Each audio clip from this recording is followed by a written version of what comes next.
Ar esate ką nors girdėję apie daugiafunkcius centrus?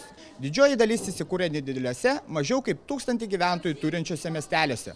Po daugiafunkcių centrų stogais veikia vaikų darželiai, mokyklos, dienos centrai, muziejai, sporto salės ir kitos įstaigos. Pasižiūrėkime į visą tai iš arčiau.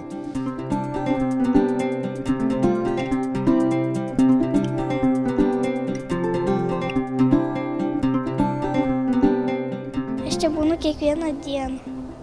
Žaidžiu, piešiu, darau pratybose. Žaidžiam.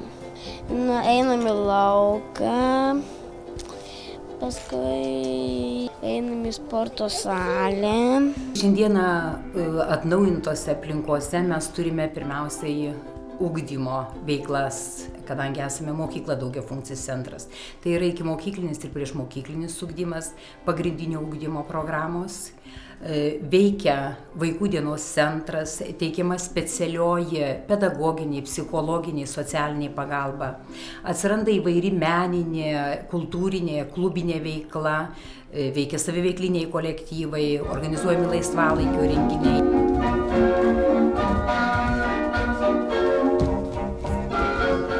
Smagu, kad vaikai tikrai aktyviai šoka, dalyvauja, tai pirmiausiai mes dalyvaujame mokyklos, seniūnijos renginiuose, rajoniniuos renginiuose, o didžiausi pasiekimai mūsų tai būtų respublikiniais dainų šventės. O dabar labai intensyviai ruošiamės artėjančiai 14 metų pasaulio lietuvių dainų šventė. Pirmiausia, atsirado aktyvesnis bendruomeniškumas. Žmonės pradėjo rinktis pas mus ne tik tuo met, kai kyla vienokie ar kitokie klausimai apskritai dėl ugdymo, bet pradėjo rinktis čia praleisti savo laisvalaikį, atrado savo įdomių veiklų. Toks centrų įkūrimas labai daug davė.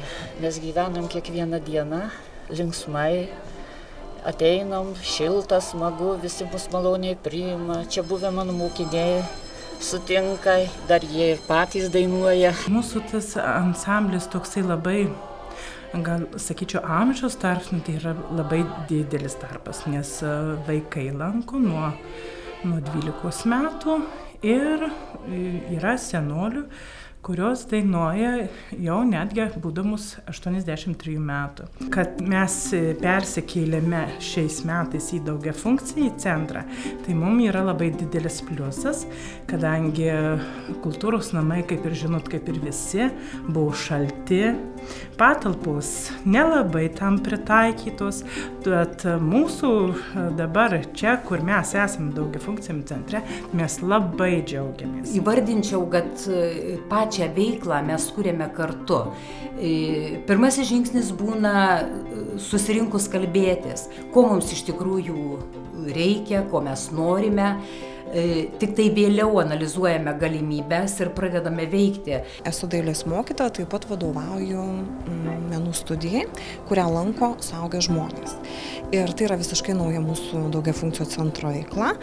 Renkasi tikrai įvairaus amžiaus žmonės, kurie tiesiog turi laiko nuo savo kasdienių darbų.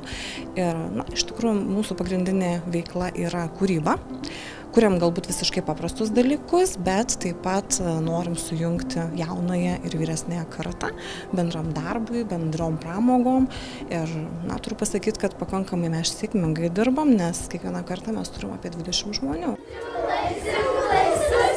Jeigu visus pokyčius įvardinčiau vienu sakiniu, sakyčiau, kad savo bendruomenėje mes šiuo metu mokomės naujos bendravimo ir bendradarbiavimo kultūros.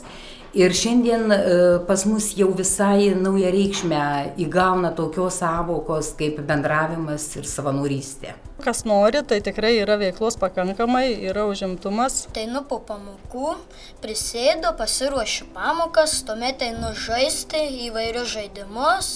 Aš labiausiai tai šoku, dainuojam, padedam vaikams ruošti pamokas. Aš čia sportuoju, dainuoju. Norėjosi į mokyklą pritraukti tokias veiklas, kurios būtų svarbios, reikalingos visai bendruomeniai. Ir šitais mūsų lūkesčiais tiesiog patikėjo savivaldybės vadovai ir atsirado proga įgyvendinti tokį projektą. Projekte yra numatyta sukurti 76 tokius centrus vietovėse, kuriuose yra iki 1000 gyventojų. Ir tas vietovės parenka regioninės plėtros tarybos, tai yra savivaldybių merai. Viename portale radau komentarą, kad kaime nebuvo galima sukurti nieko geriau kaip daugiafunkcį centrą. Tokių židinių kūrimas ir bendruomenių sutelkimas man atrodo tikrai prasmingai, o jums?